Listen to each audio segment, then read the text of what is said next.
My name is Raffaello Pantucci. I am a senior fellow at ICPVTR within RSIS here in Singapore, a think tank that I'm sure you all know and love. And we're delighted that you're joining us for our first webinar of the decade, actually.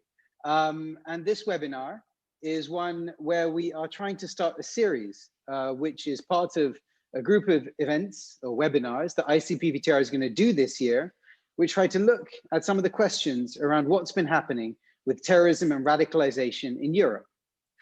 As part of this series, we're holding a number of webinars over the year, probably around 5 in total. And we're delighted today to get us going with an event that we're hosting with Miss Suzanne Raine, who is a very prominent counterterrorism expert back in the United Kingdom. Suzanne, prior to her current affiliation, which is working as a associate fellow or a research fellow at the Center for Global Governance at Cambridge University. Suzanne served for many years in the British government in the Foreign and Commonwealth Office, where she worked in counterterrorism and on other security issues, including serving in various posts in Poland, Iraq, and in South Asia. Also in her roles in government, Suzanne was for some time, for at least 2 years, the head of the Joint Terrorism Analysis Center, JTAC, which is a center that sets the threat levels for the terrorism threats that the United Kingdom faces. And so in this role and in her previous work, she's got a very detailed understanding of the kind of terrorist threat picture. And so we thought inviting Suzanne to come and help get our series going to try to understand what's really been happening in terrorism over the past decade and really try to look forwards to understand what kind of threats Europe is going to be facing as we're going into this new decade. We can think of no one better than Suzanne to come and join us to try to paint a bit of the landscape. Suzanne is going to sketch out a very broad canvas that we've asked her to touch upon, looking at all the various different ideologies and threats that we're seeing within Europe, understanding a little bit about how these things are maturing, and then ultimately projecting forwards to sort of give us some crystal ball projections to see about how these threats may mature as we go forwards. This event is going to be recorded. We're encouraging you to ask questions through the chat function, which you should be able to access. So if you're on a computer or something else, you should be able to type in your questions and we will gather those and I will put them to Suzanne as we go forwards. But first, let me turn it over to Suzanne Raine, who will get us going on this series. Thank you, Suzanne, for waking up early to come and speak to us. We're really looking forward to your presentation. Over to you. Thank you very much, Raf, and I'm delighted to be here with you this afternoon. And it's a great opportunity. Everything's in such a sort of period of sort of chaos and instability at the moment in the world that it's quite important every now and then to sort of just stop and say, well, where are we? And what do we know about what's happening? And what does that lead us to think might happen next? And we called this talk, What Happens Now? Because I found that when I worked in government in counterterrorism, although people wanted to know what was happening, they generally always actually really wanted to know what was going to happen next. And it's very difficult, obviously, to tell anybody what's going to happen next. But you can learn by observing patterns of behavior. You can start to understand patterns of behavior and you can start to then sort of shape in your own head what the trends are looking like. And so what I thought I was going to do today is kind of zoom out and take a bit of a long view of terrorism and counterterrorism from a European perspective, but it's not going to be a discussion about Europe in the sense that the thing that we've learnt over the last 20, 30 years about terrorism is how global it is and how interconnected everything is. So I'm going to talk actually about terrorism as a global phenomenon, but obviously then I think it will become clear that I'm talking from essentially a British or a European perspective. I'm going to sort of chunk it into 3 different segments. The first is going to be about continuity, the second about cycles of terrorism, and the third about our response or the response and the kind of questions about coexistence that come with that. So starting off with continuity, so much has been said about instability and about change, but the primary point is actually that in the sort of counterterrorism landscape, very little has changed significantly, not only over the last 20 years, but over the last 30 years. There have been, and this is where I get a bit depressing, there have been no discernible, really positive changes to the underlying conditions which led to 9/11 in the first place. And in fact, just logging onto the first page of the site website and scrolling through their daily reports about terrorist attacks around the world will make anybody realize that, that Sunni and Shia and left wing and right wing and all sorts of local terrorist movements are just as active as they ever were. And in the case of Islamist terrorism, which is the thing that I worked on for the majority of my career, we now have aligned movements that spread from West Africa through the Middle East and all the way over to Philippines and Indonesia. So actually, and depressingly, you could argue that the circumstances now are substantially worse than they were pre-9/11. It just doesn't necessarily feel like that because we've become so inured to it, maybe. And if you just look at the last couple of weeks, there's just a few sort of examples which you'll all be familiar with, which demonstrate that. On the 17th of January, 2 female judges in Afghanistan were killed. That's at a time when you have significant and ongoing US drawdown, massive release of Taliban prisoners, and that follows really deadly year last year with a number of high-profile attacks in Afghanistan, including on the university and on the Médecins Sans Frontières maternity hospital. And the sort of fascinating thing about those attacks, or the way that these attacks are developing, is that it's becoming less and less clear actually who's doing them. And that's because the Taliban is now sort of almost in competition with Islamic State, or is it Islamic State, or is it? And so everything's just murkier and murkier. I'm personally convinced that, even if the Taliban decide they don't want to have anything to do with any of this anymore, there will still be a terrorist problem in Afghanistan, and it may look more like the Islamic State than it does at the moment. In Baghdad, similarly, although we thought, well, we didn't think, but although people wanted to think that it had all sort of been over, it clearly isn't. And the attack, double suicide bombing in a marketplace in Baghdad last week, that was the worst bombing in Baghdad for 3 years, just serves to underline that point. The UN report last August estimated that there were about 10,000 fighters from Islamic State still in Iraq and Syria. The truth is, we don't really know how many, but it's clear that at the very least there are sleeper cells continuing to operate around the country, and that their objective is going to be to, at the very least, sow instability and build local power bases again, possibly through intimidation and extortion, which has always been probably through intimidation and extortion. In Syria,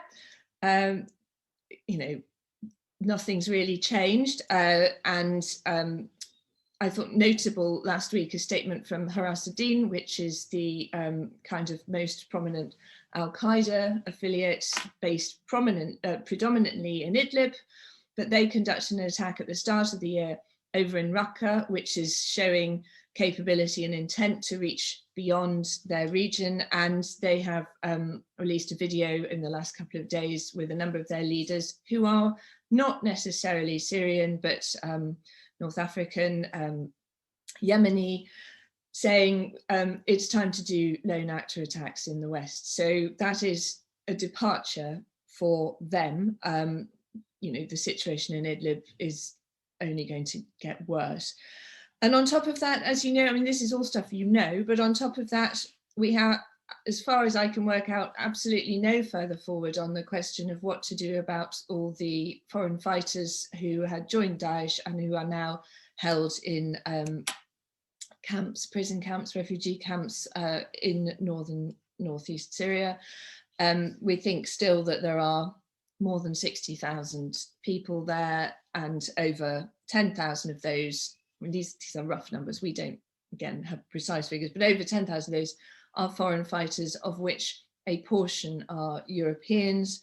There is no collective international effort to find a lawful solution to this problem. Individual states are being encouraged to take their fighters home, but every case is different, and that is a slow process. Meanwhile, the other questions about finding evidence to be able to charge them for the crimes they've committed, there is a lot of work underway, but it is not straightforward. And obviously in most countries, we have standards of evidence which it's not going to be possible to meet from the remains of what's left in the battlefield. So that's an ongoing problem. So we can talk about that some more if you like, but that in the minds of European countries it's a kind of problem that they know is there, but they've parked because it's just too difficult to deal with. Just very quickly scampering through other places where bad stuff is just relentlessly happening. There have been staggering death tolls still in Nigeria from now IS West Africa province, if that's what you want to call it. Similarly, Islamic State Greater Sahara conducting attacks in Niger. I suppose the most striking development, because it's sort of felt unexpected, was the growth of an IS movement in Mozambique, which has conducted a number of deadly attacks, and which the Mozambique army is not up to dealing with. So then you have a question, well, who is going to help with that? And I know they've had some help from mercenary groups and from the South Africans, but the question about whether there is any appetite for Western intervention in Mozambique is, I think it is unlikely. So that's just something which is going on in the background. And then obviously in the Pacific region, in Indonesia, the cleric Abu Bakar Bashir, who was in charge of Jamaah Islamiyah when they conducted the Bali bombing, is now out. It will be interesting to see what effect that has. And problems continue in the Philippines as they have for years. So that's a kind of, all of that, but it's just to make that point that there has been no noticeable reduction actually in just instability and chaotic violence, which is Islamist inspired. So on top of that, just talk briefly in Europe. Things feel quieter in Europe than they did in, for example, 2015 to 2017, when there was sort of daily punches from assorted different kinds of terrorist attacks, whether that was organized or just spontaneous in a way. But it came to a head in France this October with the beheading of a school teacher who had essentially been trying to teach about freedom of speech, but was murdered by a Chechen. And that then led to a sort of another round of stabbings in Nice, stabbings in Vienna. We had a stabbing actually earlier in the summer in the UK as well, in a park in Reading, which killed 3 people. So that kind of used to call it the just do it terrorism, but terrorism which is conducted by one individual or a small number of individuals with relatively unsophisticated weaponry is now as a constant not a constant, but it's something that we just have to accept is going to repeatedly happen. And it's a real challenge to keep on top of that. I suppose the question is whether the more organized, possibly with more complicated weaponry, possibly with multiple attackers, when that's going to happen next. But I think we all assume that it will. And of course, and this is the thing that has changed actually very rapidly in the extremism landscape, is the radicalization and activization, if that's the word, of the right wing in response to the Islamist attacks, and in response actually to a lot of political instability that there is in Europe and obviously also in America. And this kind of right-wing extremism and the conspiracy theories pose real societal challenges to Europe and to America. And it is quite striking, actually, that although the internet was a real factor in enabling the sort of growth and spread of Islamist terrorism, it was not the precursor. I mean, it existed before the internet and it uses the internet, but it's not dependent on it. But actually the internet has been absolutely fundamental for the spreading of conspiracy theories and the right-wing movements. So, I mean, you can see how clearly it correlates to the expansion of social media platforms. So, for example, even as late as 2008, Facebook, Amazon, Netflix, Google, the sort of FANGs were not among the world's largest companies by market capitalization. And today they are first, third, fourth, and fifth, just ahead of Alibaba and Tencent. So that growth has essentially exactly correlated with this kind of societal problem that we now have, in a way that there isn't the absolute overlap with the Islamist terrorism.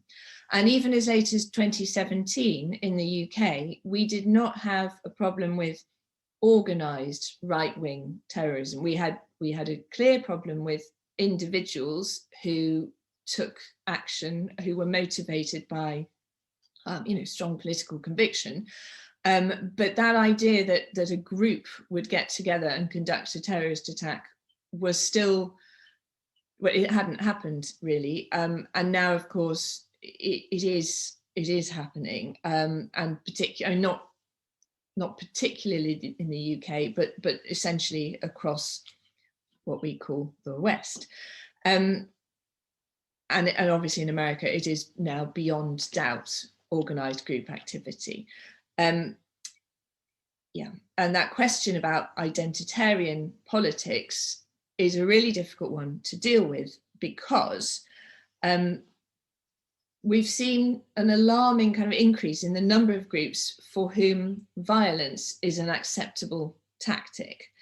And where the boundary, and this is a really difficult thing for those people who work in counterterrorism, because where the boundary lies between ideological campaigning, which you could call radicalization on the internet or information warfare, where that boundary becomes formation of militias and where that becomes a terrorist act is not altogether clear, and it's in danger of becoming very blurred.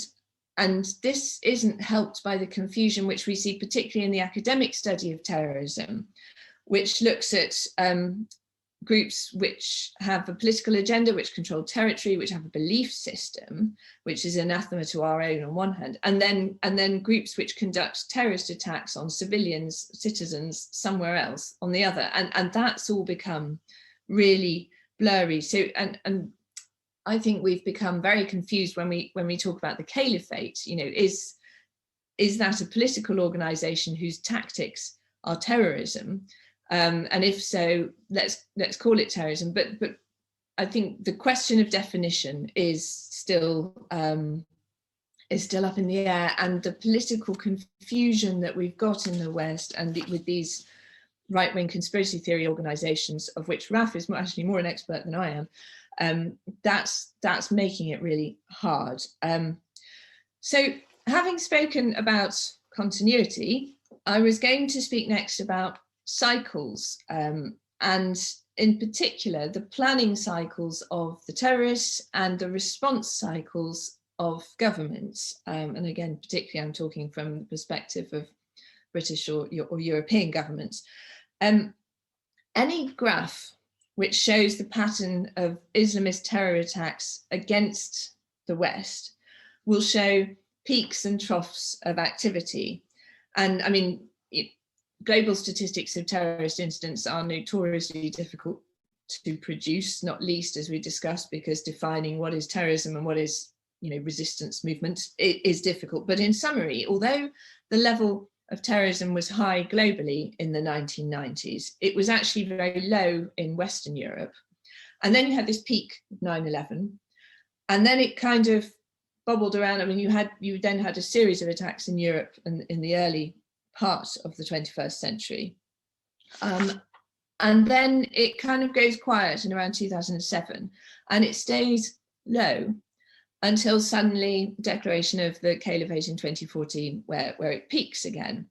So in both the sort of period before the peak of 9/11 and the period before the peak of the caliphate, the number of terrorist attacks in Europe, in the West, was low. So how do you interpret those low periods, the troughs in the graph? And one reading is to basically say that Islamist terrorism, which is what I'm talking about at the moment, is an inconstant problem that has had too much attention and can't be really compared seriously with other threats in the world. And so we should just focus on the bits where it is a spike and the rest of the time ignore it. My contention is that that's completely the wrong way of looking at it, because the peaks of 9/11, of the declaration of the caliphate, are a result of the quiet period, which is the time when we're not looking at them, and the terrorists are taking advantage of the fact that we're not looking at them to organize the next phase of what they're trying to do. So the critical fact is not that there were no significant attacks during that time, but that when they came back stronger than ever and in the same form, with the same basic political intent that they had the time before. So a decline in the graph per se does not mean a decline in the threat. It could just as easily and more importantly mean that the terrorists were keeping a low profile and they were getting ready to work. So what I'm saying really here is, talking about cycles, is that their operational, there is nothing that says that their operational cycle has to be the same as that of the governments who are trying to respond to them. And in fact, you could actually say that their operational cycle is exactly the reverse of ours. So they will be winding up at exactly the time when we're winding down. And there's a few examples which just illustrate this very clearly. For me, the Bajinka Plot in Manila in 1994 had all this was when Khalid Sheikh Mohammed and Ramzi Youssef and Abdul Hakim Murad were starting to devise and rehearse what eventually became 9/11. And they had this kind of mad plan that they were going to assassinate the US President Bill Clinton, who was coming to the Philippines, and they were going to kidnap the Pope on his 5-day tour of Asia, or all sorts of things. And they were going to blow up 11 airliners that were en route from Asia to the United States. And they got so far as putting a bomb on a plane, which was flying from Manila to Tokyo in December 1994, and it exploded and one Japanese businessman was killed. They didn't get any further because the police in Manila raided their apartment because they had been manufacturing explosives in it, and they were disrupted, arrested, fled, the rest of it. So for me, the point was that we knew something had happened, but we missed the critical sort of so what part of that event. And I think for me, the sort of really interesting thing is, were we even looking in the right place? Because that was over there in the Philippines. And if you're sitting in London, you're not expecting the next big threat to the UK or to America necessarily to come out of some apartment in Manila. I mean, this is the point about the interconnectedness of it. And are you going to make the argument that that's where you should put your resource on the off chance that it is? I mean, it's really difficult. So that was a kind of critical clue. And then the subsequent events in the later 1990s were the real build-up. So you had the Islamic Emirate in Afghanistan, which clearly gave them this ability to finesse their operational techniques, construct and exploit networks, develop that single narrative about Bosnia, about Chechnya, about, you know, all the wars that that the West had instigated or failed to help in. And then you had as well growth of sort of anti-Western terrorism, for example, in Egypt, where you had massacres of tourists, the twin bombings in Dar es Salaam and Nairobi in 1998, which was Al-Qaeda really signaling to America that they were gearing up. Then that was followed, well, Bill Clinton ordered cruise missile strikes against Sudan and Afghanistan in retaliation, but not, you know, didn't really follow through. And then finally in October 2000, the USS Cole was attacked in Aden by suicide bombers, and the FBI was still investigating that when 9/11 happened. So in hindsight, the tempo of activity, the pieces of evidence collected could have enabled people to expect that something else was going to happen. And the point of this is not to say, you know, could have seen 9/11 coming. The point is to say that was a period when something was building. And for Western governments, the question is how you would have been expected to have anticipated it. How much effort should you have put into looking for clues in the Philippines at a point where you couldn't justify looking for clues in the Philippines, when resources are limited and you have to be able to argue for them. And that balance between resource investment and the need for kind of manifest dividend is at the heart of the risk judgment. That's a sort of complicated thing, but I'm trying to make that point in the context of now, to say, you know, the situation on the ground is not dissimilar to how it was then. If you are a government in Europe or in America, how do you make the argument to just looking for something which may or may not be there? And Western governments in particular have very short attention spans, and they tend to demand that a problem is essentially identified and addressed and resolved, or at least sufficiently resolved so that they can say it's been dealt with, and then they can move on to the next thing. They don't want to hear that a problem is going to last for years and cost a huge amount of money and probably may never be resolved.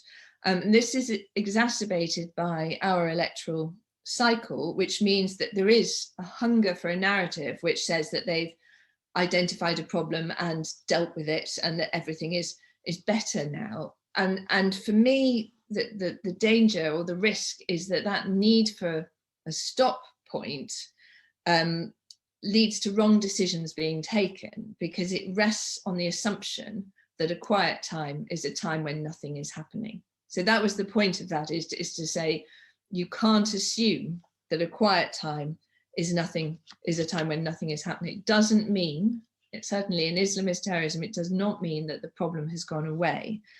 And the real challenge for leaders is how to interpret the quiet times. How do we know if nothing is really happening? How do we know whether it's actually quiet or whether the adversary, the terrorist group, is taking advantage of that lull to plan and to resupply? And if we can't answer those questions, how do we make our own resource decisions about where to intervene militarily overseas, about, you know, what protective security to put in place? It's very difficult. And I suppose that's the point of this segment of the talk, is to say how difficult that is. How our natural tendency, certainly in the UK and in Europe, we have a natural tendency of a cycle which I call the snooze, panic, snooze cycle. So we had the big panic cycle in 2015, 2017, and that has now calmed down. And the risk is that we are now falling into the snooze phase of the cycle. And in practice, the threat is sorry, this is obvious, but the threat is most dangerous before and not after it's materialized, which does require us to find a way to think counter-cyclically about some of these problems. Not to go on about this, but of course, I mean, the second lull, the lull from 2007 to 2013, which was the pre-caliphate lull, that was one where we consciously withdrew, and Barack Obama consciously withdrew US forces from Iraq in response to just the amount of time and money that it was taking, and significant public opinion that had basically turned against American intervention. And having withdrawn, it meant that we all failed to see what was actually happening with the prison breaks, with the instability, with the gradual build-up of Islamic State, which wasn't called Islamic State then, of influence in Mosul. So, and similarly, in the UK, the argument was, well, they didn't attack the Olympics, we've had the Arab Spring, we can draw down terrorist resource and put the effort into something else, which of course was, in retrospect, exactly the time when we should have been saying, what are we going to do about the problem in Iraq? But it's just very, very difficult to do that in practice. Which leads me on to the next bit of the talk, which is about our response. You might think I've been talking about our response already, but this question of distraction, which is what we're facing at the moment, is a profound one. And of course, coming back to the question, what happens now? What the terrorists do now depends on what we do now. We're not, neither of us are sort of isolated actors. It's a constant conversation that's going on. And we are terribly distracted, and our instability and our distraction is good for them. Our ability to act where they are overseas, Islamists, has been greatly reduced in practical terms because of troop drawdowns in Afghanistan and in Syria and Iraq. And that's obviously exacerbated now by limitations on physical deployments of personnel because of the pandemic. So people are traveling less, people are seeking not to mix, and the media are not traveling to these places and are not reporting from these places in the way that they could have done. So COVID is a physical thing, and it has a material consequence on how counter-terrorist capabilities are developed and deployed in war zones. We used to talk, when we were talking about ubiquitous encryption, about going dark. And I think now the real risk with counterterrorism is that we go blind, because we simply are not there in the way that we were to be able to see and understand what is happening across parts of Africa and the Middle East and Southeast Asia. And that is, of course, tied with a whole load of other stuff about legal capabilities and sort of instruments that one might need in Europe and in the US to conduct the kind of surveillance that you would need to conduct to enable to be able to see things. It's also the case that the pandemic has not affected states and non-state actors in the same way. So states are bearing the brunt of this because they are responsible for the healthcare of their citizens, and that is all-consuming. It's also all-consuming in resource terms.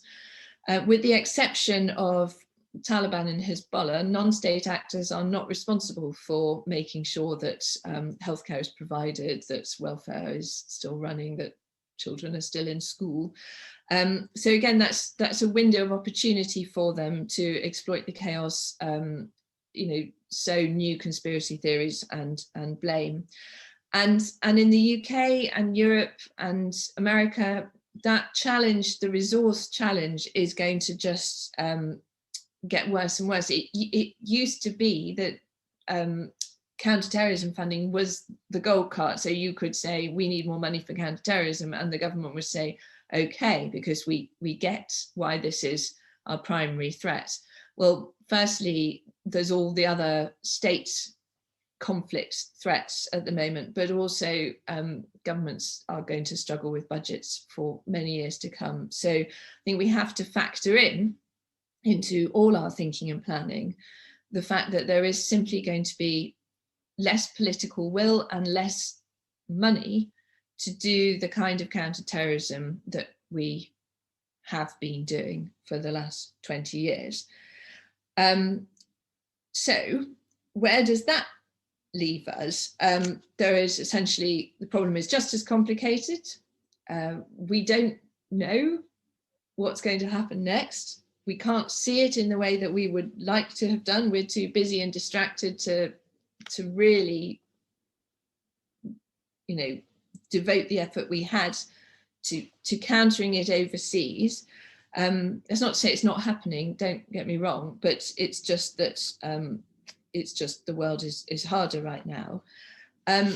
So we're going to have to find ever more ingenious ways to do it. And that brings me on to my final point, really, which is about this question of coexistence or accommodation. And this question of coexistence has been brought up in the UK because we've had very strong political divisions following the Brexit referendum, where essentially you're on one side or another. And it's been now kind of mirrored in the US with their election, where again, you're on one side or the other. And those divided societies have been the sort of the heart of it's the thing that the conspiracy theories have exploited so well. And one of the sort of the lines that people are now talking about is how you learn from earlier examples of conflict resolution to sort of break down those divides and find a way to coexist again. And Anne Applebaum wrote actually very compellingly in The Atlantic last week about what she called the seditionists in the US, and said, well, how, if you take the Northern Irish example, you can see that one way of, it's no good just talking and talking and talking about the thing that divides you. What you've got to do is break it down at a local level and say, well, what are the things that unify us as a community? So let's arrange our garbage collection, let's arrange our education system or something. And by doing that, you're building trust in communities again. So you're starting to heal the divisions by essentially not talking about them.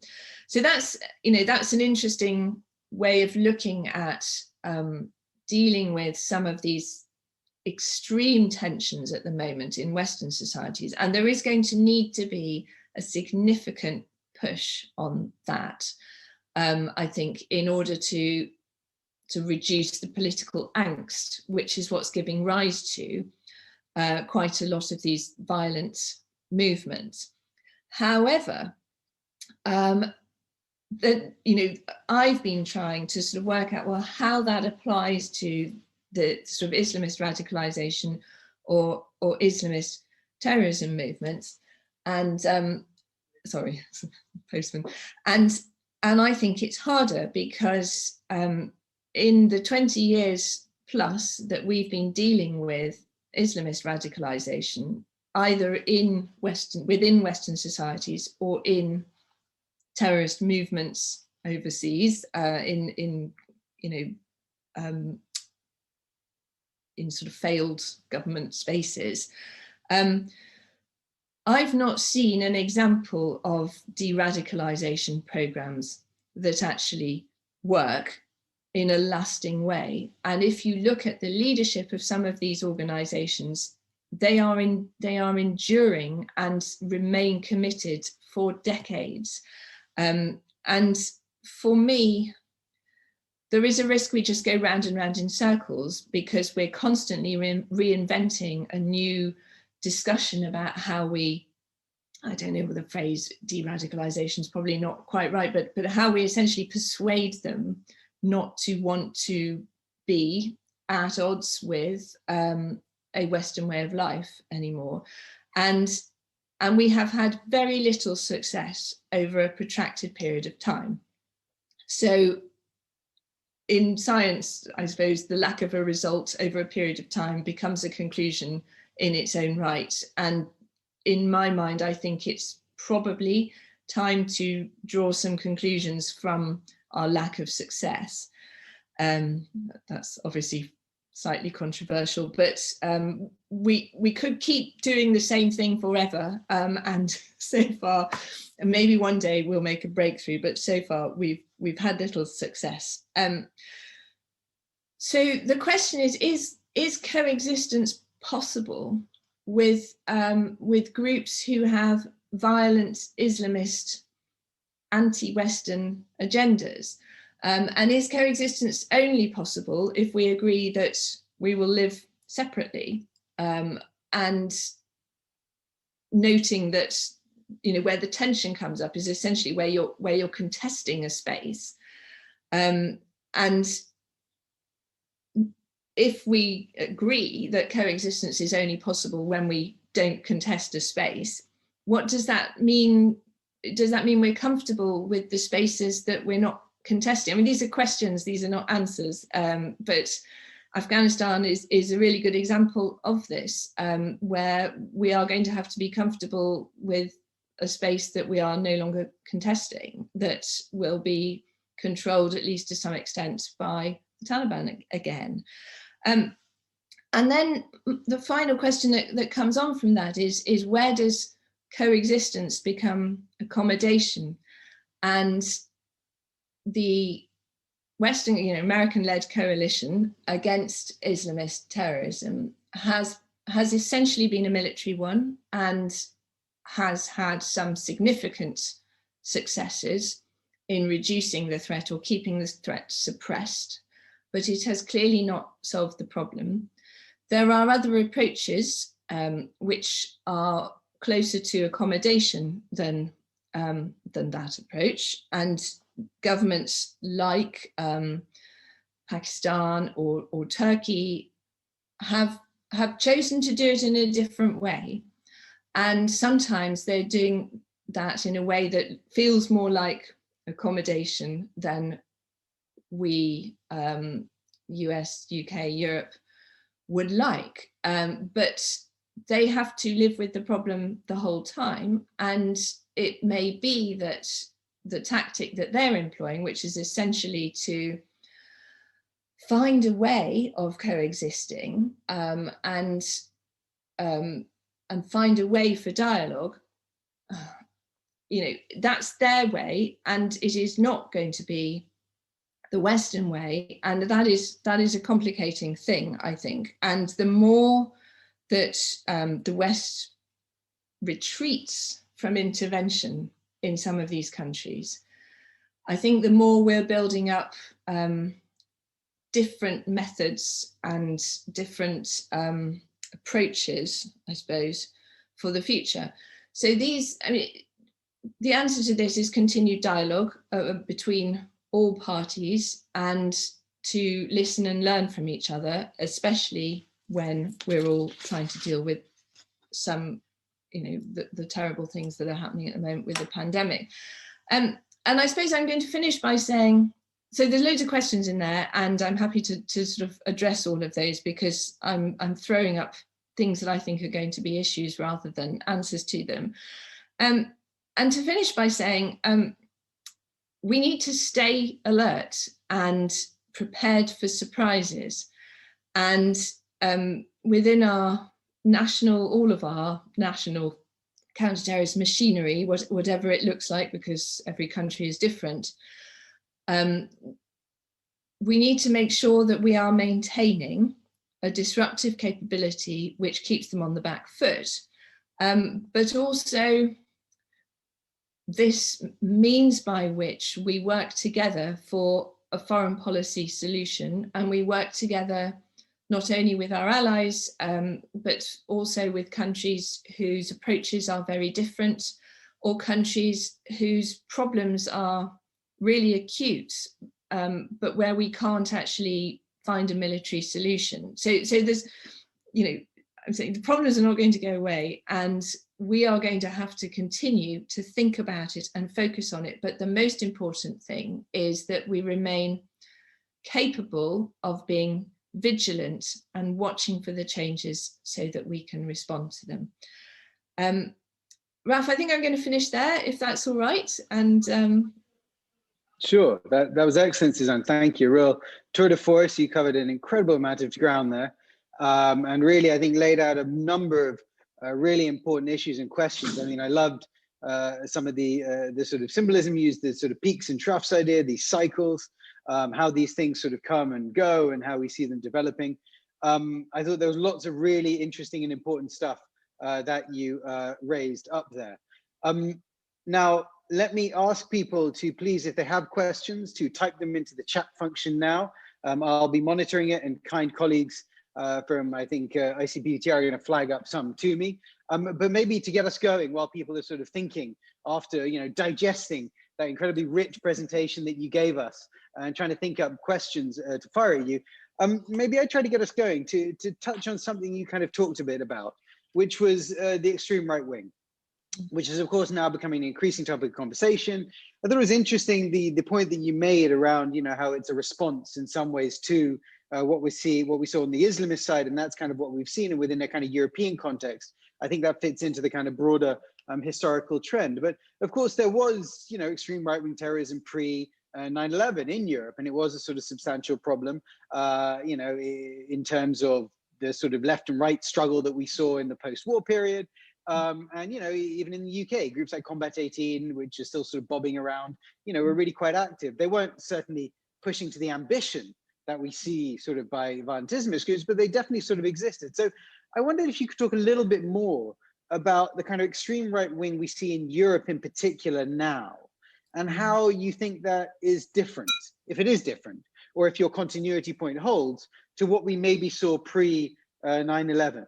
And I wonder if you could talk a little bit about how it's sort of, how whether its interaction with or its reaction to the Islamist side, you know, how is that sort of changes? I wonder if you could talk a little bit about the kind of modern right wing and how that fits into this this context. In the meantime, I will collect some questions that I see now pouring in quite voluminously. So, you know, get ready, Suzanne, you're going to be peppered here. But please, over to you then, if I could get you going on the extreme right, and then I'll figure out some of my colleagues' questions now. Please, over to you. Thank you. Well, Ralph, I think you what you've highlighted is that is really the difficulty of separating a political movement which is angry from a terrorist movement or a terrorist organization, and that's what I was trying to.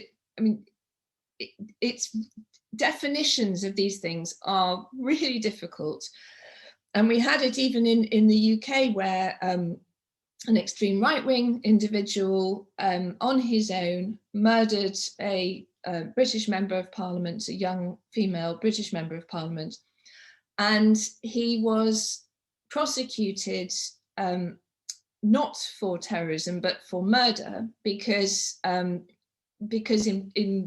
pure legal terms it was more likely they were going to get a conviction for the longer sentence by proving he committed a murder than being able to prove that he had a political motivation and therefore it could be terrorism. And it ended up, you know, the judge said this is terrorism, but he's being sentenced for murder. And that happened, actually, it happened with the Islamists, the two, they beheaded a British soldier in London. The Lee Rigby murder, right? Lee Rigby, exactly. And that again, they were prosecuted for murder, not terrorism. So the point of saying that is that in legal terms, this definition even is actually really hard, and it's not a given that if you conduct a terrorist act, you'll be prosecuted for terrorism. They'll prosecute you for whatever they're most confident of a conviction. So you put that aside. A number of these extreme right-wing movements in Europe, you're right, Raf, have been there for a long time. And Germany's a really good example where actually that unresolved tension between left and right comes from the fall of the wall, the neglect of the eastern part of Germany. I mean, it was there even in the very early 90s where they were setting fire to asylum houses which had Vietnamese people in. It's that violent activity is a constant, actually. The question is it organized terrorism plotting to conduct, to put a bomb in a pop concert, or to, and that's where, in the most cases, it hasn't been.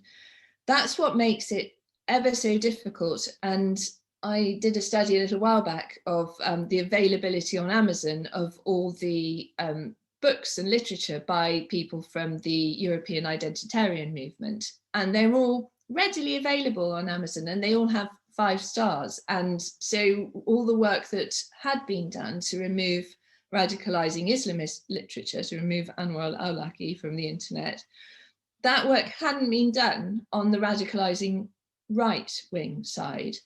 And that's because I think, again, people didn't really know it was there or didn't really understand the impact it was having. And it has only happened in the last couple of years that we've really seen it flip into proper sort of, groups of people sitting in bars planning to kill people or attack people. And that's the problem. I think that feels new. Thank you for that. I think that makes a lot of sense in terms of sort of articulating what's different about it now. So a number of questions have come in. I'm going to take them not necessarily in the order they came in, because I think some of them are quite large, and I'll leave them to the end because I kind of catch a whole bunch of ideas at the same time.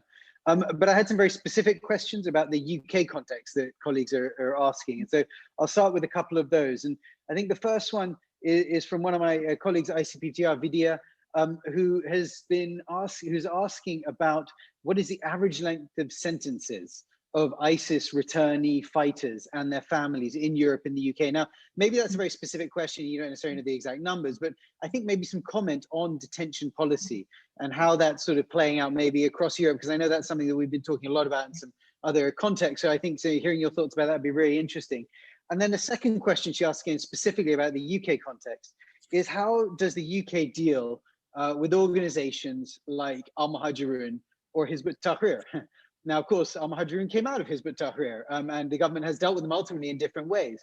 But I think the question is really looking at, this idea of non-violent extremist organizations. How does government deal with them? And is it possible that in sort of cracking down on them, are you dealing with the problem, or are you maybe making it worse? So I think some comment on the sort of question of non-violent and violent groups and how to sort of deal with them and handle non-violent ones in particular, and then something on sentencing of returnees. Thank you. Well, coming to that point, that was kind of one of the points I was trying to make, which is that nothing we've done so far has actually worked. And the Al-Muhajirun point is a really good example, because Anjem Choudhury, who was sort of the steady constant through all these organizations that change their names every time they get banned, he's a clever man, and he knows what the threshold is for legal and illegal activity, and he keeps his activity, or he did succeed for a long time in keeping his activity below that threshold. And he was in constant dialogue in different ways with the British police, and he just fundamentally believes something that is different to what I think the British police would like him to believe. And it only came to a head, obviously, when it became clear that his organization was the start point for a number of people who had then gone off and become members of the Islamic State, and he was actively essentially supporting it. Then they managed to prosecute him, but not, again, it's not possible. And it's really, this is the tension in democratic societies, you can't just lock people up because they think something you don't like. And unless they've done something really bad, you can't sentence them to a lifetime in prison. So we're all in a bind of our own making, which is we want to be a tolerant society. We want to have people feeling free to think different things, but we don't want them to do that in such a way that it undermines and destabilizes our society and enables other people to go out and kill people. So I think the point I was trying to make is that we haven't got it right, and Anjem Choudary is still a problem and will continue to be. And that was the other point I was making about continuity. He's not going to change his mind. So I suppose the best we can hope for is to reach a point where he acknowledges that radicalizing people to the point where they want to commit a violent act is just not acceptable, and maybe one day it will be possible to get him to that place.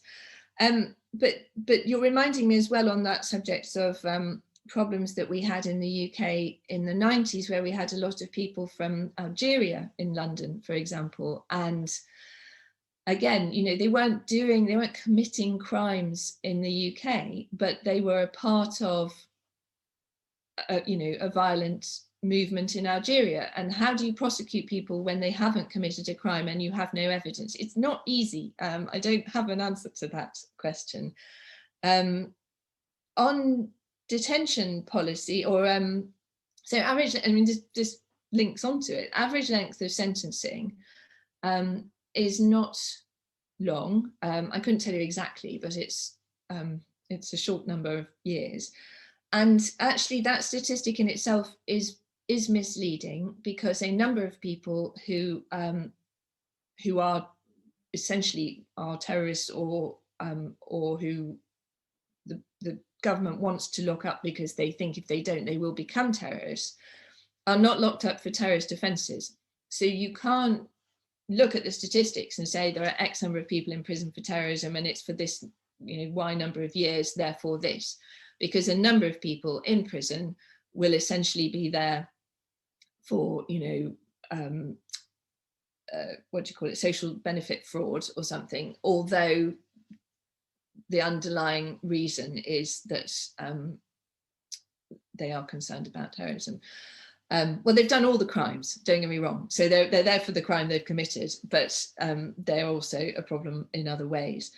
But I imagine that the point of the question is to say, isn't this a problem because they all get out again? And the answer is yes, it's a huge problem. And that's one of the reasons why the British government position is that we do not, I'm not in the British government, but the position is we do not want to bring back all the foreign fighters who are currently being held in detention in Syria and Iraq, because we could not prosecute them successfully. And I think the police did say, again, these are possibly slightly dated figures now, but they said they probably had, they were confident they could prosecute a relatively small percentage of them to the evidential standard required that they would actually get a conviction. So that puts the onus back on finding a way to collect the evidence to give confidence to the people responsible for managing law and order in the UK, that when they come back, they can be put through a legal process and they can be held accountable for their actions. But that's the point of the legal process.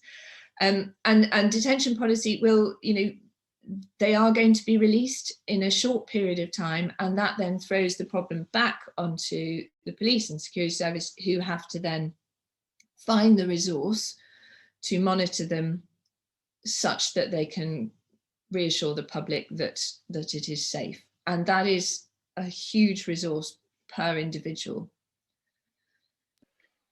Thank you for that, Suzanne. I do see the video had a little bit of context about Indonesia, commenting about the Indonesian context where it sounds very similar, frankly, but she did also add another little wrinkle there, which I'll just throw back at you very quickly, which is and I suspect I know the answer is, but have you seen any sort of sentencing have a deterrent effect in terms of at least the sort of foreign fighter aspect of the phenomenon? Do you think, you know, by throwing people, if you did extend the jail sentence, do you think that would really change the picture? I can't answer that because I can't speak for them. I mean, it hasn't. There's there's various studies that say people who go to prison for terrorism don't come out and become terrorists again. I'm not actually sure that tells you the whole picture, because I said not everybody goes to prison for terrorism anyway, so the stats don't work. And secondly, the why don't they become terrorists again? It's probably because a lot of effort is put into making sure that they don't become terrorists again, because of the high risk of political embarrassment when they do. What we've had a number of in the UK is what they called abscons, so people who come out of prison or some kind of supervisory detention and then leave the country. And that happened to a number of individuals who went back to Somalia. And that's, that's the problem, going away, but not really going away. And actually, I think if you look at the people who went out to fight with Daesh, I think that's, I personally can't see them all saying, oh, you're quite right, I'm so sorry, what a terrible error, I just want to live in peace now. Some will, but I don't think very many of them.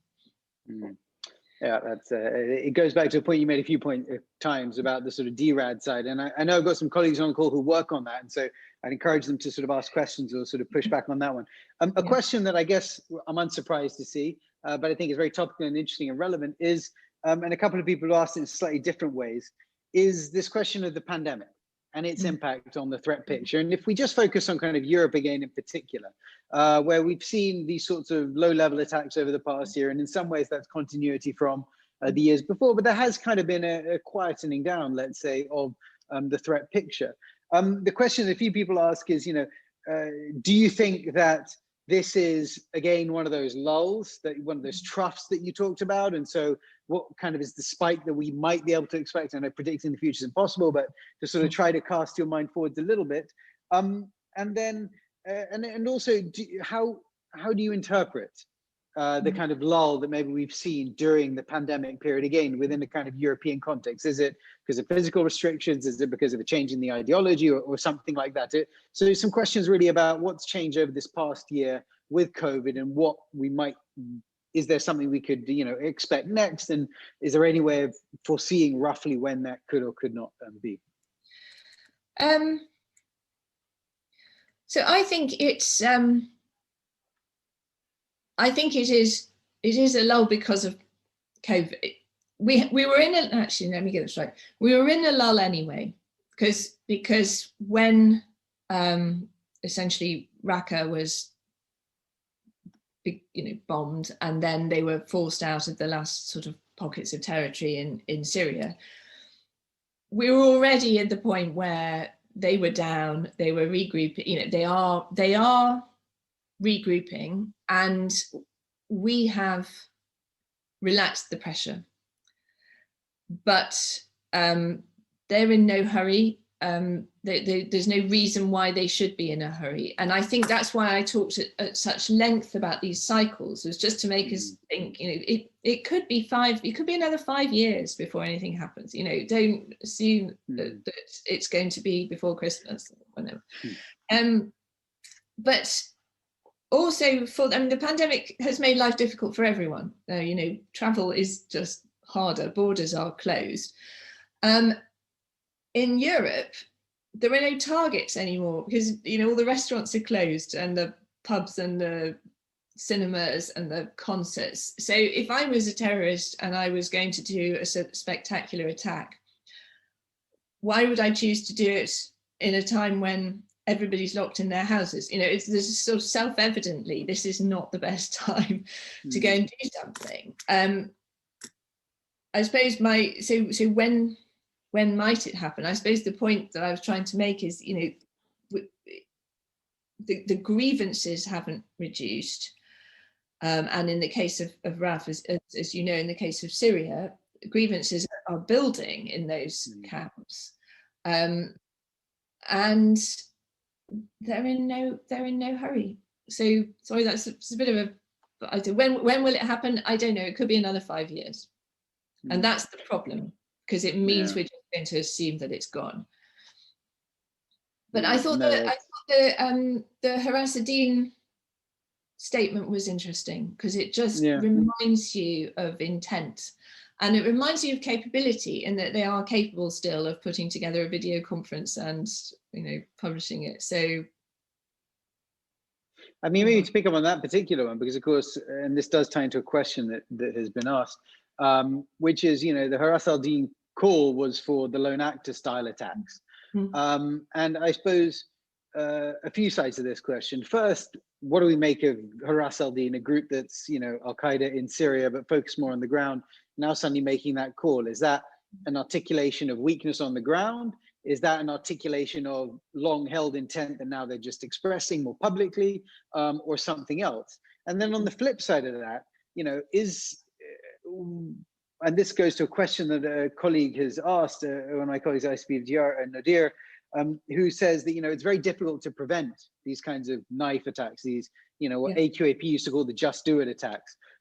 Is there anything you've seen in the kind of UK context, or even the European context more broadly, that has, you know, any sort of tricks or answers to dealing with that particular articulation of the problem? Or is it just one that's just too wicked to deal with, and we just have to manage as best as we kind of can? So a couple of sides of that question, you know, one on the Haras ad-Din thing specifically, and then a bit on the kind of managing the response side of, you know, a threat picture, which is increasingly guys using knives and fake bombs, which is basically plastic bottles wrapped around them. So thank you, Raf. This is the Haras ad-Din thing is really interesting, because I thought exactly the same as you thought. You thought if they're telling people to go off and do lone actor attacks, that means they haven't got anything better. They can't do anything better, on the one hand. And on the other hand, it's a signal, isn't it, that they're there and they're speaking to people again. And there's a proper question that I don't know the answer to, which is who might be listening to them apart from us. I genuinely don't know whether there are people across their bedrooms in lockdown, United Kingdom, thinking, oh, Haras ad-Din have told me to, you know, I imagine their residence is actually quite small. But what they're doing, they are planting a little flag in the ground, and it is a kind of, it's a flag in the ground in the competition with Daesh. And it's a flag in the ground in the competition with all the other, you know, groups in Syria. But it's not the same as, you know, a really sophisticated plot. I think, though, for me, the thing about Haras ad-Din that is interesting is the foreignness of it. You know, the number of Tunisians and Egyptians and things, and it just reminder for us that it's the same in the Daesh foreign fighter camps, that the number of North Africans who have been committed to this for years, that are now in Syria and still fighting in Syria, sooner or later, the fighting in Syria has to come to an end, and they're going to have to go somewhere else. Have I answered your question? What can we expect? Oh, the knife attack. The knife attacks one is the other side of that coin. Yeah, it is very difficult. We've had in the UK quite, and this sounds, you know, there have been a significant number of disrupted attacks, which were individuals who were going to conduct that kind of thing. So it's not impossible to spot them and to take action before it happens. But it's a huge job, because the smaller the lower the number of people involved, and the shorter the amount of time it takes to plan something, the more alert and responsive your systems need to be. So it comes down to incredibly effective policing, relations with the local community, and in particular, I mean, it really is relations with the local community, because you want people to be flagging up when they think somebody is on the point of conducting a violent act. Yeah, so I really think actually the more I think about it,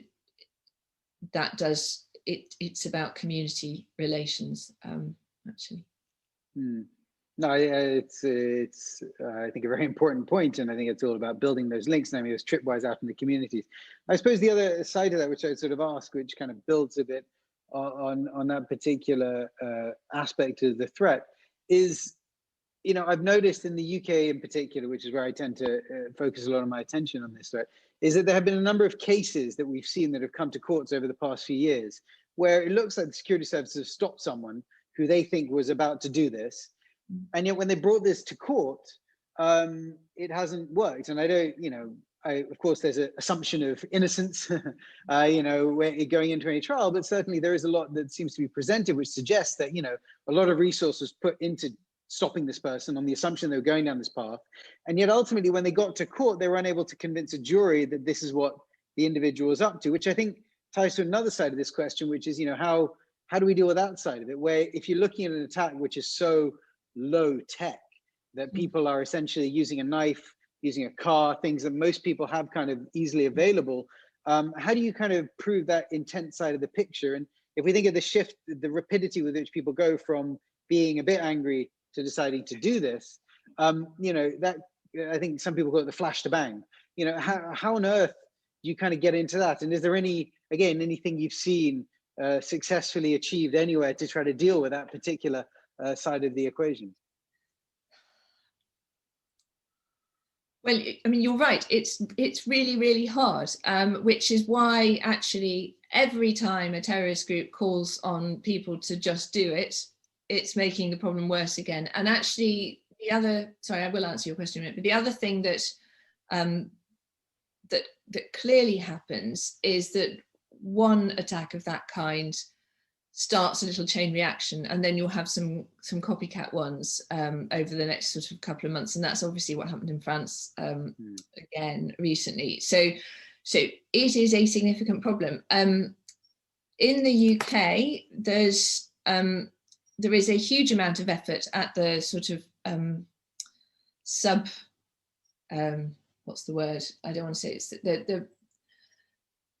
there's a huge amount of effort in trying to stop people getting to that phase. And that's what we call in the UK system, the PREVENT programme, which has now a responsibility on all parts of the state where they interact with individuals to flag up when they think that somebody is potentially either being radicalised or turning violent.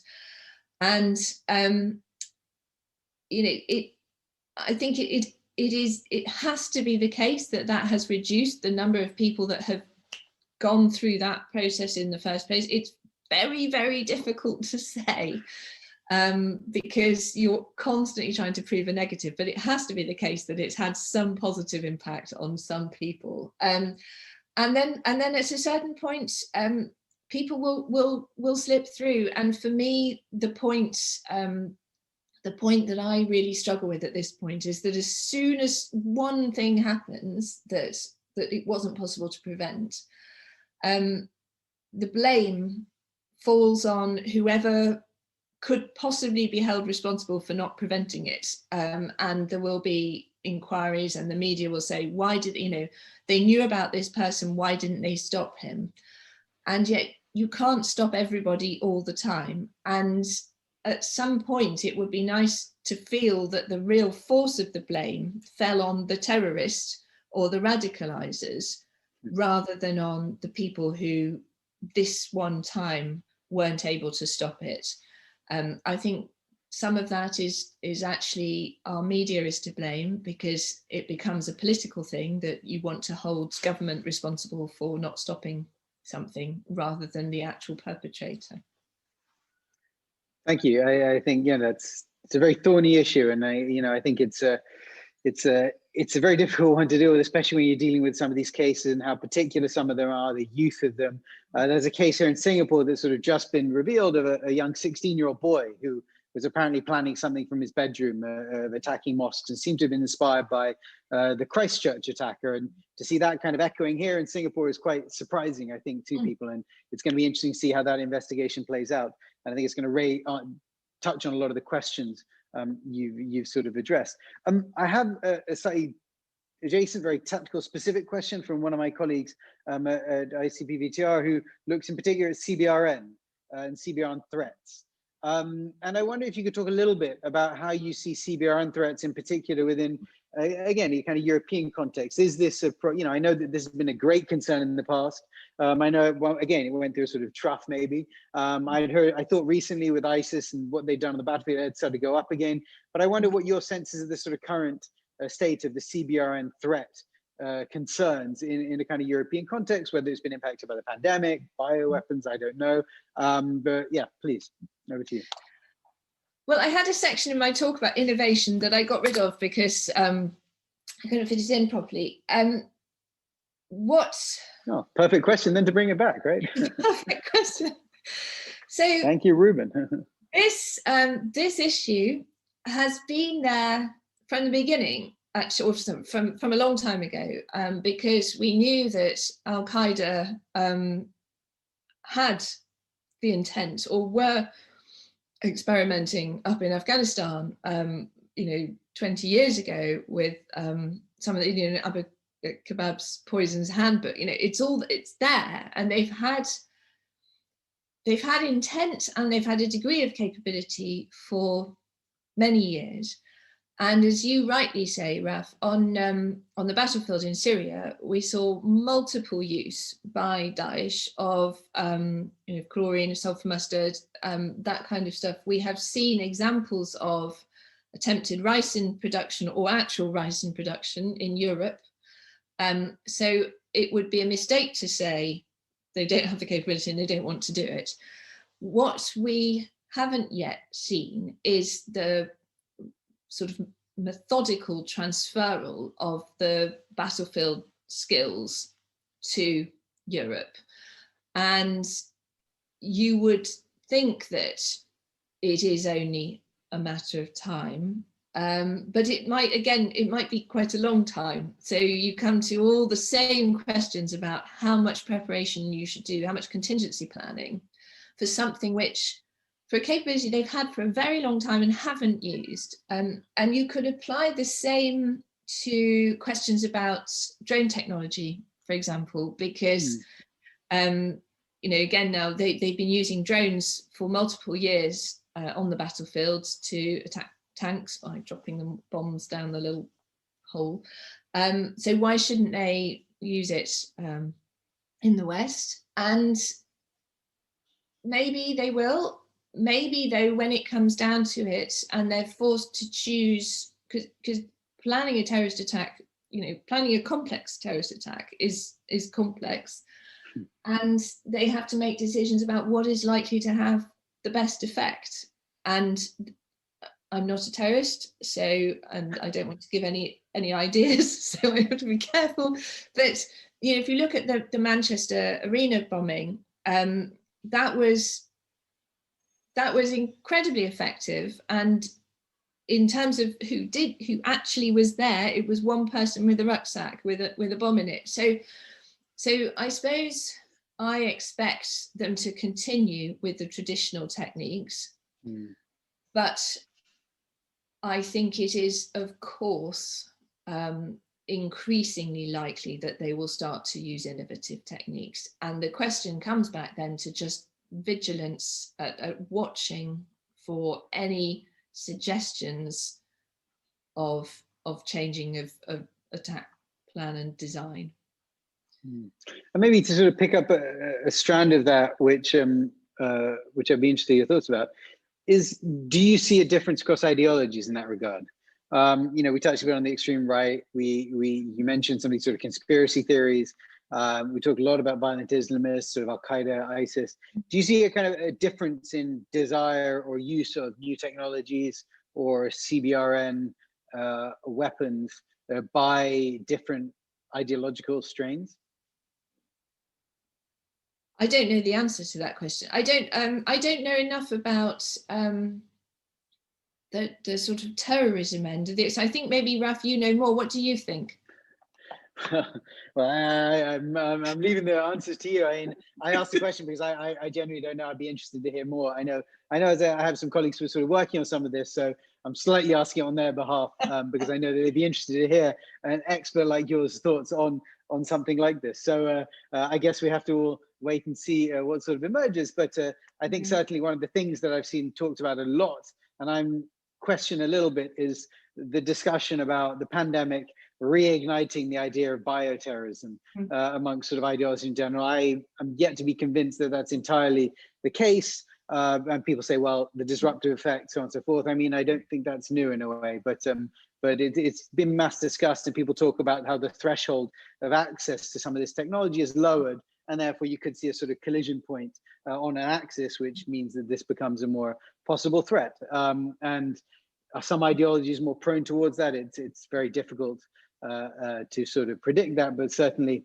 I remember asking this question a few years ago when people started to worry about environmentalists, and they said, well, some of these extreme environmentalists believe, you know, we have to eliminate 80% of the world's population, and bioweapons perfect for that. I never saw that threat particularly materialize beyond it. Maybe you did, but yeah, that's, I guess, the only addition I'd have on that particular point. Well, no, and I think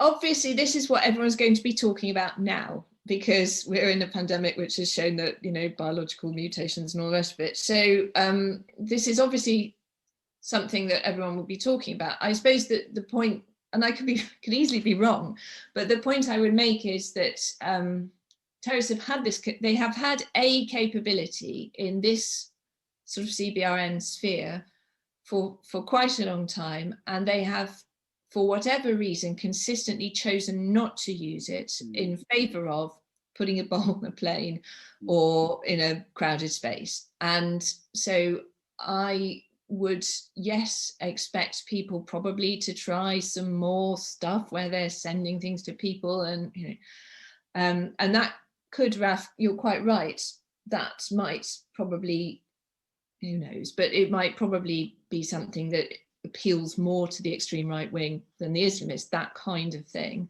But developing a lethal use is hard, and you know, that's not to say it wouldn't happen, but I think we have to not lose our heads about that to the detriment of all the normal stuff. Thank you. No, I think it's a salutary point. I think one can always get very agitated looking at all the potential threats that are out there, and you need to, I think it goes back to the point you're making in your presentation, you know, how do you identify which is the one you kind of need to focus on? And that's always the complicated part of the question. I think when you're looking at this, it's very easy to go into all sorts of different directions.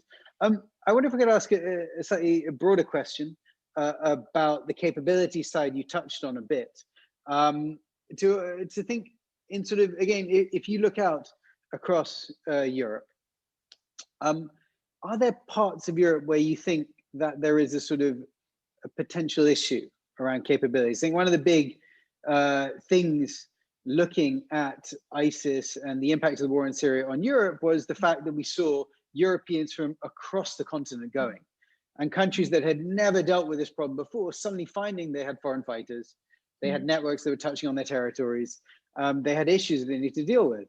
And if we look at the extreme right wing, the way that's sort of spreading across the continent as well, we're again seeing a problem that maybe some countries thought, well, it's not really an issue for us, this tends to come in that country or somewhere else.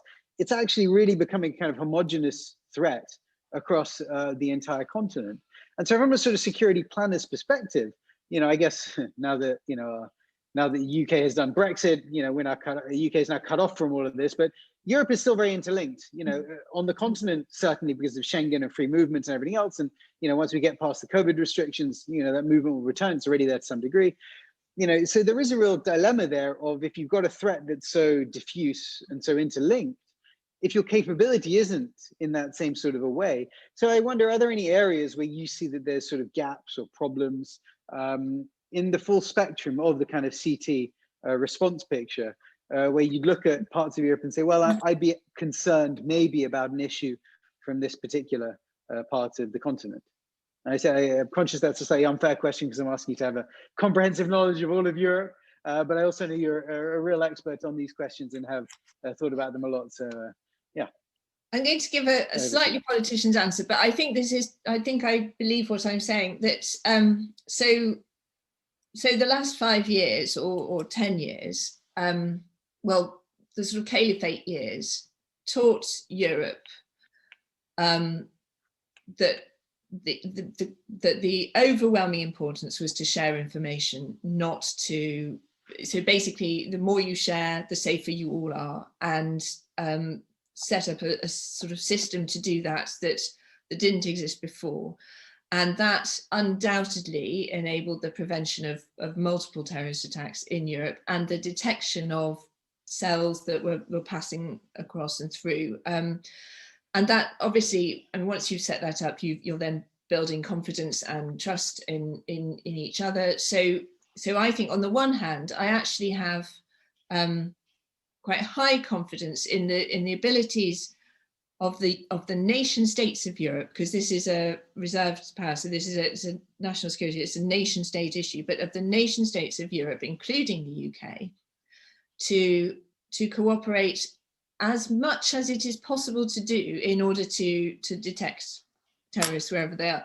I think one of the things, I never thought I'd say this actually, but one of the things that where it's harder, and it's not in any particular state, it's about it is about the Schengen, the sort of free movement thing, is those underlying things that enable terrorism are about availability of weaponry, availability of identity documentation, just movement of people illegally across borders through Turkey, which is not necessarily always as amenable to sharing information.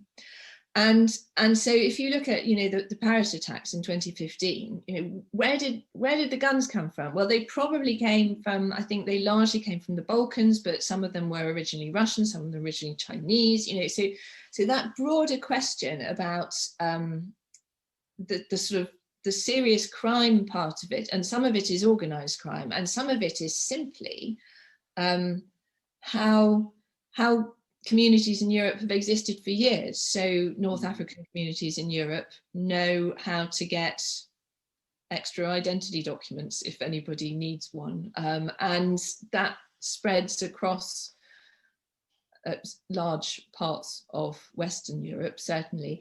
And then the immigration up from Africa just puts a huge stress on that system.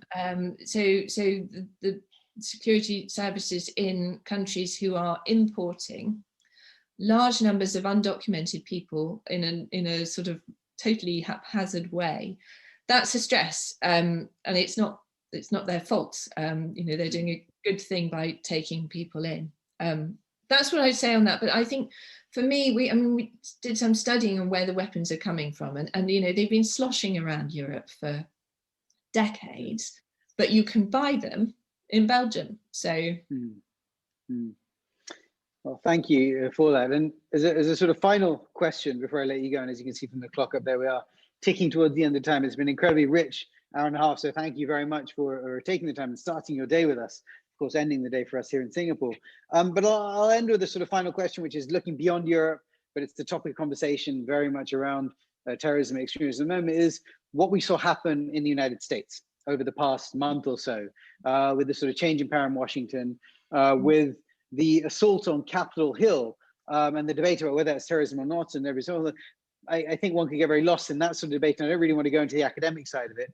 What I'd be more interested to hear a bit about is, what do you think the impact of that particular incident and everything that came before it will be on the United States, and its vision of itself, of its ability to deal with this particular articulation of the problem that it's facing now, but then also what it means maybe for the response to other threats as well, which still, as you pointed very eloquently out, continue to exist. Well, clearly Joe Biden's got a monumental task on his hand to unify his own country, and it is, I do recommend, if you haven't, reading the Anne Applebaum piece, because it makes the point which we all know, is that 74 million people didn't vote for Joe Biden, and he has to find a way to win them over. And if he doesn't, he's going to have more of this. So that is, it's a proper domestic problem, and it's one that we share very much in Europe as well, but it's obviously acute in America now, sort of division and conspiracy. So that doesn't mean he can't also do foreign policy, and I think he has obviously an enthusiastic and capable foreign policy team. The question, and this is why I raised this but didn't solve it, the question is to what extent they conclude that that they have or haven't fixed the Islamist terrorist problem that is emanating from Iraq, Syria, parts of Africa, Afghanistan, all sorts of other places, and whether they conclude that the answer is more of the same or something else. And that's when I was talking about the coexistence and accommodation. I don't know what they're going to pick. It was President Obama who oversaw the real kind of reduction in engagement, actually, particularly in Iraq. And of course, Joe Biden was a part of that. So it wasn't Donald Trump who said, I'm going to leave all this. It actually started under Biden. So I don't know, but I would be surprised to see them being more interventionist. I don't know what he's going to do about Afghanistan. I think we have to wait and see.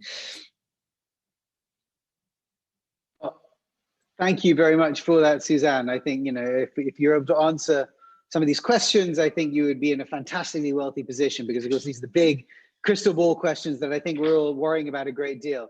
But thank you very much for that incredibly rich conversation, discussion and presentation of the kind of threat picture. I think you've set a wonderful tone for this webinar series that we are organizing at ICPVTR, looking at the threat picture in Europe. And I think, some of the questions asked about Europe were specifically in that direction, but I think you really sketched out a wonderful frame there, which I think will set us up nicely. To others on the call, we don't have the exact timings of the next one yet, but if you're on the email list already, you're already getting our things. So please keep an eye out. We'll be doing this as a series, probably country-based over the rest of the year. Suzanne, we'd welcome, of course, you joining us. That's one of the joys of this whole webinar format.